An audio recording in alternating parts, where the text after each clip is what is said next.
that win against Romania. Canada 3, Romania 0. Early goal from Jonathan David, another early goal from Ali Ahmed, who served up the free kick for Jonathan David's header, and Nicco Seager with some champagne football on the finish at the end. Tenny Olise with a nice setup on that one.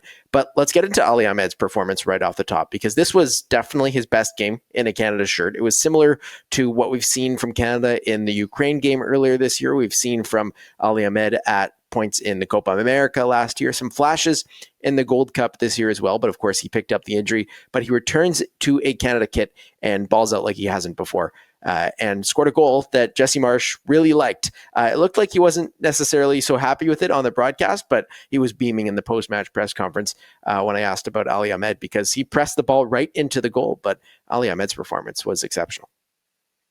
Yeah, it was definitely the, I guess if you're going to always have a standout, you're going to have the player to watch. It was the Ali Ahmed show in Bucharest. Not what I imagine those who went to that game would have thought. You have some very interesting players on, the Romanian side. Of course, for Canada, immediately you'd look at, Juventus striker Jonathan David.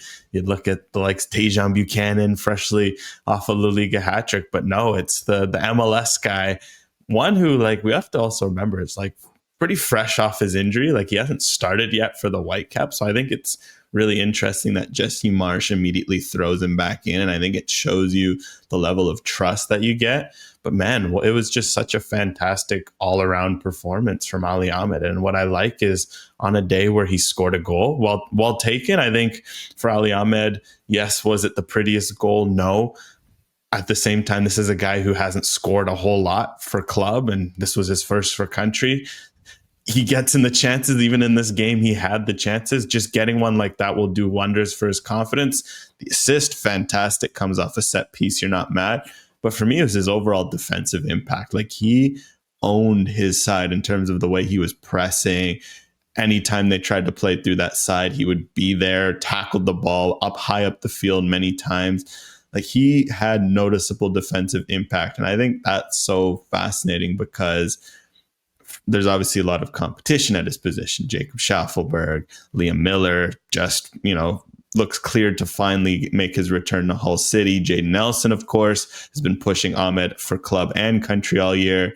But when you look at what Ali Ahmed brings defensively, he might be Jesse Marsh's best defensive winger. And I think that's such a huge asset because when Ali Ahmed's on, it just changes the way Canada is able to press and the way they're able to go at teams. And all of a sudden, you realize that, oh yeah, they missed him at the Gold Cup. They genuinely did. It's not a coincidence that against Honduras as well, where they had another fantastic performance. I think Ahmed was named.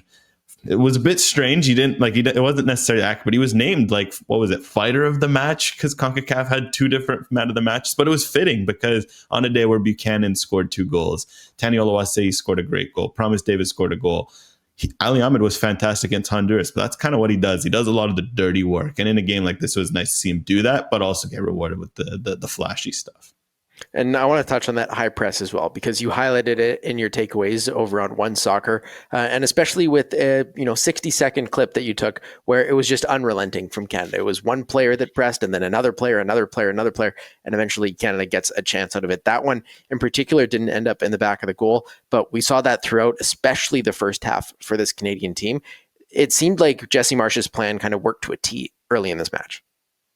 Absolutely, right? I mean, Jesse Marsh, he said it, that at its best, this press, what it's about is making the opponent feel uncomfortable, making them feel physically dominated. And Canada did that. Romania, for whatever reason, to be fair, there's valid reasons about why they might not have gone full tilt in this, right? Obviously, they have a huge World Cup qualifier coming up on Tuesday. At the same time, I don't fully buy that idea that they weren't engaged, because at the end of the day, you're playing at home. Yeah, it's a national team. You have spots to win. Canada played them off the park physically, just in terms of any time you took an extra touch, red shirt right on you. The goalkeeper itself, Moldovan, took an extra touch, red shirt breathing you down, leads you to a highlight reel goal that he'll want to forget for the rest of his career.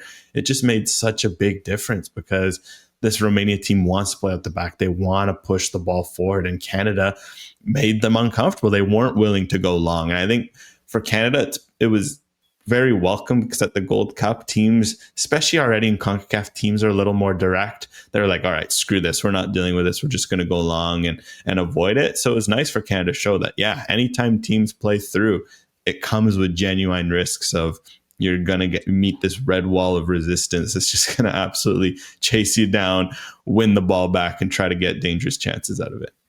I think one other thing to look at as well is, when Canada brings in a player like Jacob Schaffelberg, it's very direct. And of course, he wasn't available for this match. But when we speak of Ali Ahmed and Tajon Buchanan on that other side, these are players that have a little bit more depth to their game. We've spoken about how Ali Ahmed can be that defensive piece and do some of that dirty work, as you mentioned. But Tajon Buchanan also has developed that side that it's a balanced game for Canada, unlike maybe we see when Schaffelberg's also out there, maybe not as defensive. We'll see how Liam Miller potentially fits back in. Jay Nelson, of course, also a guy that looks more forward. But Buchanan has rounded out his game on the wing that I think we saw a very balanced, wide game for Canada, which I think was important in this one. Yeah, it was just a very fluid setup. I think that's what I like about this lineup from bottom to top. Like, he, of course, starts with Max Crepeau, who we know has always been comfortable with the ball at his feet. Then you bring in Luc de Fougerolles, who he's very, what I like about him is confident, even in a game where first few passes were a bit off, bit shaky. He just laughs it off.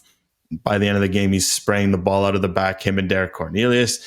Then Richie Laryea, the way he was overlapping with Ali Ahmed, I really like that Ahmed Laryea duo, who we have to remember, they were also there in that Honduras game, and then we didn't see them the rest of the tournament with Ahmed's injury. That's a really good duo, the way that Laryea can cut inside and let Ahmed go wide, but then Ahmed will cut inside and Laryea goes wide. Such a fantastic duo. And then you look on the right side, you nailed it with Tajon Buchanan, just so direct, but like you mentioned, not all the time. He knows when to slow the game down, get his foot on the ball. And then there's the underrated piece of all of that. And the one I know we have a few questions about is Nicco Seager. He was just such a smooth, calm, and collected piece on the ball as well, where he adds something different with what he can. Just the way he calms the game down, I think, makes a huge difference. Because another thing Canada wanted to do this window, and they've said it in the past, is Jesse Marsch wants his team to rush on the ball. But rushing doesn't necessarily mean going 1,000 miles an hour, because Canada's burned themselves with that before. I immediately think of Mexico in Nations League, where 1 minute in the game they were rushing, and then Raul Jimenez torched them and scored a goal.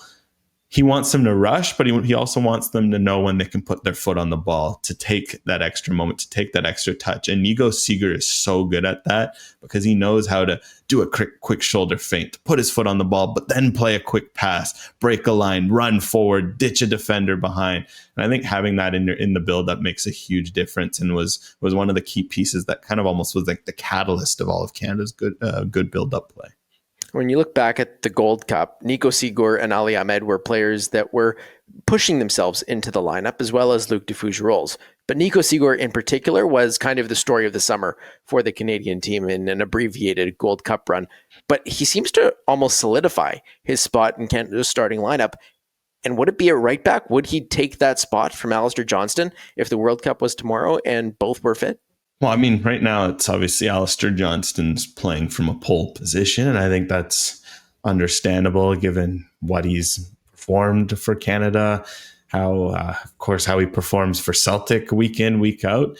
But it is an interesting discussion, because what I will say about Alistair Johnston's play with Canada, he's been very good with Canada, but over the last 12 to 18 months, it feels like he hasn't hit the same heights he hit between 2021 and 2023, where he was a standout, if that makes sense. I still think he's been very good. He's been a locked-in starter.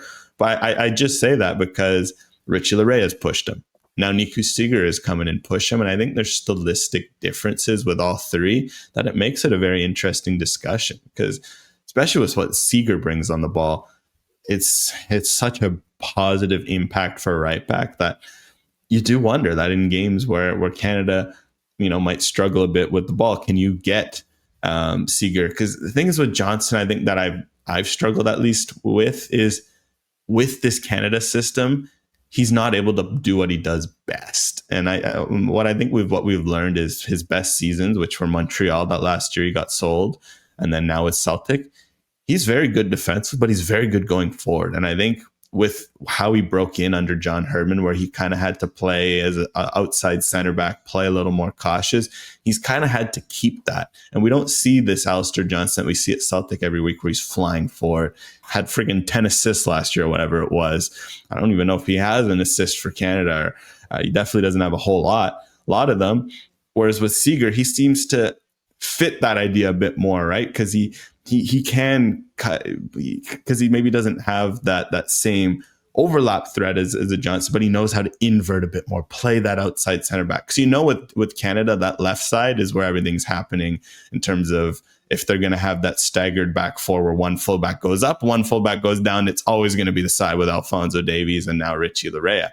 So I just do wonder if Seager fits that back line a bit more, at least in terms of what Jesse Marsh is asking.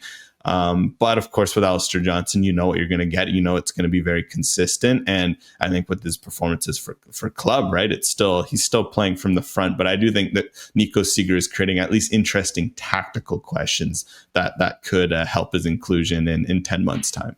And if you look at Seager's goal as well, I mean, Canada was dominating throughout, especially the first half. They'd kind of let up in the second half, but then that goal happens. And I think that was an important one as well, because, one of the goals came from a set piece and one of the goals came from a defensive error that Canada cashed in on. But this was champagne football, a good goal, just completely outright from Canada, finished off by Nicco Seager, who was certainly not at his right back position when he scored that one.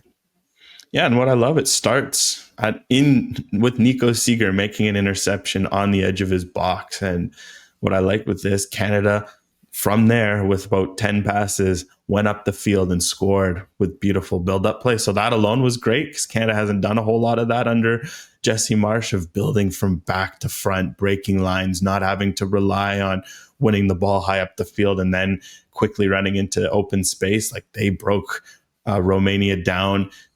What I love too, second phase. They didn't get the first phase. They recycled. They're patient. It was beautiful all around. I really liked it.